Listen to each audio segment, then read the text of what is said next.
Okay, this morning we talked a little bit about trials, and of course one of the characteristics that we described in relation to complex interventions, their uniqueness.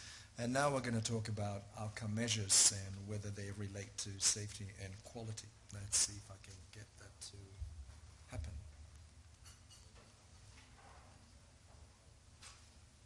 Not quite moving. Okay. Maybe that's a reason. Okay, that's good. So, see, outcomes are not a fixed construct. They're actually dependent on the kind of work that you're doing.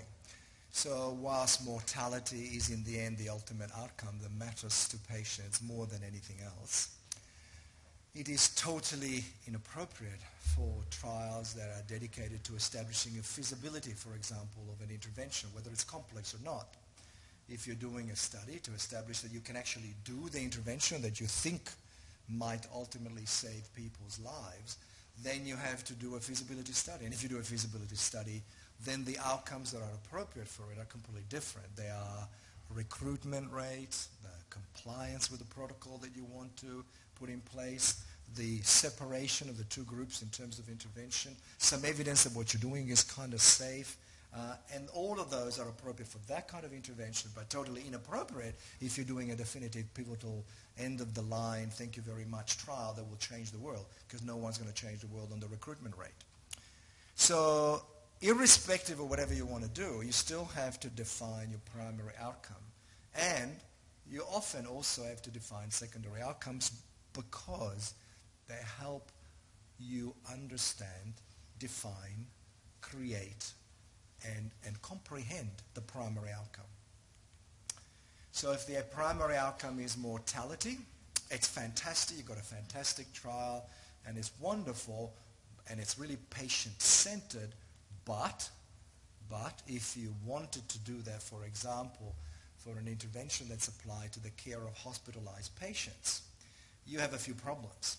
One of the problems is that most patients in hospitals do not die of some kind of disease that if you apply this intervention like the medical emergency team or a nursing liaison service or a tracheostomy service would then stop dying because of what you do. Most of them die under circumstances of progressive disease where the decision is made that patients should be allowed to die. Finally, first they have to be tortured a bit because, why would you have hospitals otherwise?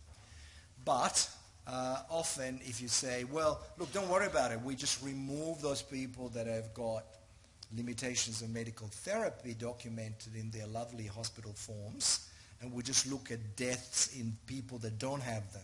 Well, the reality is, for anyone who practices in hospitals, that a lot of people that don't have documented NFR or limitations of medical therapy are still in that category, just people didn't want to write it down.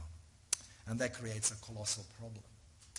So if you wanted to think of secondary outcomes that would be appropriate for complex intervention, what would they be? Would they be cardiac arrest, unexpected death, unexpected ICU admission? Well, they may or may not be appropriate.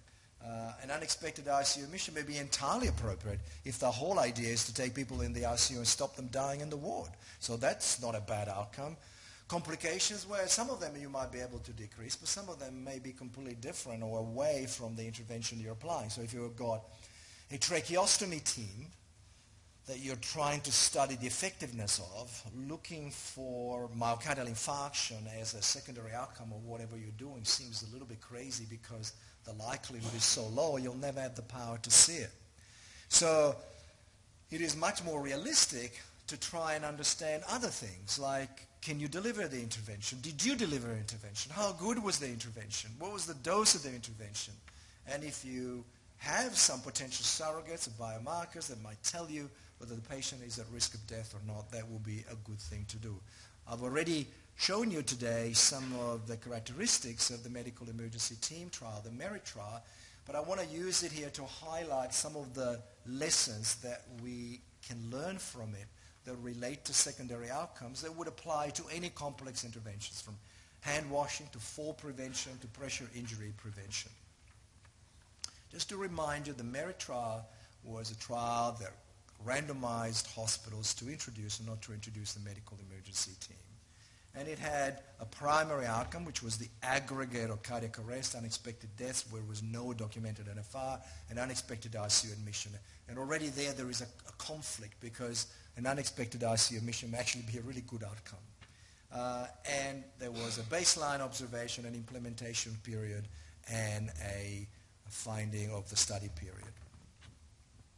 Let's have a look at some of the secondary outcomes that came out of Mary. So this is the interesting observation and really important. That was not the primary outcome, but yet it is really important. And it showed that there was a lot of activity, if you wish, in the two groups that was similar to the interventional group in the control hospitals. So the control hospitals, if the medical emergency team was a drug, they were doling it out on the side. Right? So that's a bit of a problem. It's like doing a randomized controlled trial, drug A versus no drug versus placebo, when you know that the guys in the placebo group at night are getting a little bit of the drug because people think it's actually really good. And it makes it really difficult to make comparisons, but it's a very important secondary outcome because it allows you to understand what might have happened in the trial and why whatever happened, happened. Another interesting thing here is the secondary outcome of this kind of interventional activity tells you what the dose of the intervention was. That is, how many preemptive interventions by teams took place. And you have about 8.7 per 1,000 admissions. The Austin Hospital at that time was operating, because it couldn't participate in the trial because we already had a medical emergency team. The Austin Hospital was operating at 40 medical emergency team calls every 1,000 patients. So again, if this was a drug trial, it's like having a beta blocker and just showing the tablet to patients and then taking it away. Just low dose. So it's a real problem. So dose is a very significant and important secondary outcome for any intervention, any complex intervention. This applies not just to medical emergency teams, it applies to tracheostomy teams. If you're doing a tracheostomy team study, how often do they see the patient? How often is the patient reviewed? If you're doing pressure ulcer studies, how often is the patient turned? If you're doing hand washing, how often are people washing hands? So process of care is a fundamental outcome. And you can see here at the Austin Hospital over a period of time the relationship between cardiac arrest and the dose of medical emergency team activity. And I showed that before, and again showing how activity is a key secondary outcome because it is a major determinant of your ability to deliver the intervention, and it applies to any kind of intervention. Now, cardiac arrest is important in this sort of work, but again, in other kinds of complex intervention, it may be something equivalent. For example, the number of falls or the number of pressure injury sores that are located in the buttock versus somewhere else in people that are in bed. And it is important because it is directly relevant to the intervention that you're applying. The whole idea of medical emergency team interventions is to prevent cardiac arrest. And so if you look at the mortality, there's in a pediatric sort of hospital, there is a little bit of an effect, but once, I don't really look like that, do I? No, okay, never mind. It's aspirational. And then you see what happens with cardiac arrest, right? And you can see that the cardiac arrest, which are more direct, have a more direct relationship with the kind of intervention that you're applying, the medical emergency team, have a much greater effect that allows you to understand what the intervention does than the mortality, which is a much more remote, distant, complex, modified kind of intervention, and that's really important. And then, in the medical emergency team system, the performance of the afferent kind of team is really important. Again, this applies to washing hands. If the delivery of the debug or whatever the wash solution to the various bays doesn't actually happen, then it's not going to be the fault of people that don't wash their hands with that solution. So it's really important if the tracheostomy team is not notified that there's a patient with a tracheostomy, it's impossible for them to deliver the intervention. If the patients are not targeted as being at high risk of a fall injury, then the fall team cannot intervene. So the afferent limb performance is a key secondary outcome measure. You need to assess it. We call it afferent for the medical emergency team, but you can change the name to it for different interventions. Okay. And you can see there that the number of events where there was documentation that the Met calling criteria were abnormal, but nobody called. So you can have the most fantastic bunch of guys that look like the guys I just showed you from ER, running around and looking like George Clooney, but if nobody calls, they would call George Clooney, wouldn't they? Yeah, they would. I've got to put a wig on and change. But the point is, if they don't call, it's not going to happen. And that's a really crucial problem. It's got nothing to do with the team. It's got something to do with the alerting. And you can see that for all sorts of issues, there are gross problems, even in cardiac arrest patients. If they call, which is nice, as opposed to not calling, they might call really late. And that's another important secondary outcome that you want to apply to your complex intervention. If people are asking for the help or the assistance or the preventive activity, and they call you, that's great. But when you go there, you find out that the problem had been festering for 16 hours, then your chance of being able to change things is going to be much less than if they called you right away. And this is 200 Met calls at the Austin with people with respiratory distress and low blood pressure that had a delay of more than 30 minutes before they called the Met, even though there was documentation in the notes written that the patient fulfilled the Met criteria. So that's a bit of a problem. And it's a problem because if people don't call you, your chance of dying is significantly greater. If people call you, but the call is delayed, your chance of dying is significantly greater. And this is true not only for respiratory distress and hypotension, but it's true for people with a Glasgow coma scale change, people with tachycardia, again, very significant incidence of delayed calling and a very significant outcome difference if you are in a delayed sort of call situation. And people say, yeah, come on, you're being fussy. What if somebody calls you at 32 minutes instead of 25 minutes? Oh, come on, that's all right. Well, the problem is that these delays weren't just a little bit more than 30 minutes, as you can see there. If you actually become unconscious in a ward at the Austin Hospital, the delay between somebody identifying that and documenting that and calling for help in this particular period was 16 hours. It's a little bit more than 30 minutes. Okay, so that's the people calling you. That's a very significant secondary outcome you want to look at. Then there is like, well, what does the medical emergency team do when they turn up? Because it's all very well to assume that we're heroes and we're going to deliver great care, but do we? Do we? And what kind of care is it that we deliver when we turn up? And the medical emergency team trial, the MERIT trial, was great in terms of providing that kind of information. And this is what we do, X-rays, investigations, and a variety of interventions that are applied to the care of patients. And you can see that a lot of patients, in fact, 99%, had critical care type interventions being applied to them. So that means that when the medical emergency team arrived, these people were already in the zone of critical illness. And so this secondary outcome allows you to understand that a lot of what was going on in the MERIT trial was really late activation of the medical emergency team, which hopefully doesn't happen today, but may be happening today. But you don't know unless you go for that kind of secondary outcome in studies of this kind. And as I often say, I always joke that the Met is like an anti-arrhythmic drug. It's like metronome. You can't prevent arrhythmia unless you actually take the tablet. You can't prevent adverse events unless people actually call. You can't prevent unless people turn up, unless they call quickly, unless the people who turn up are competent to deliver the treatment, unless they turn up in a timely fashion. It's not going to happen.